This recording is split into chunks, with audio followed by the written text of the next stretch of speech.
நாடகத்தில் நெறியாளை செய்தவர் திருமதி ராஜி மோகன்ராஜ் அவர்கள். இவர் டிப்ளமா இன் பரதநாட்டியம் நட்டுவாங்கம், அடையார் சென்னை கல்லூரியில் கல்வி பயின்றவர்.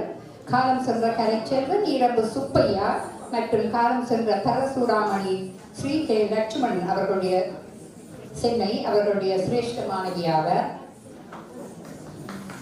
பல நடன அரங்கேற்றங்களையும் நிகழ்ச்சிகளையும் தயாரித்துள்ளார். கடந்த 30 வருட ஆண்டுகளாக சைவ முன்னேற்ற சங்கத்திலும் நால்வர் தமிழ் பாடசாலையிலும் நடன ஆசிரியராக இருந்து வருகின்றார்.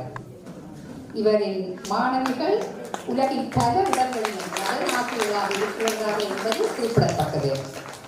சமீபத்தில் 2021ஆம் ஆண்டு குளோபல் அச்சீவ்மெண்ட் அவார்டில் இவருக்கு நித்ய ரத்னாகரா என்ற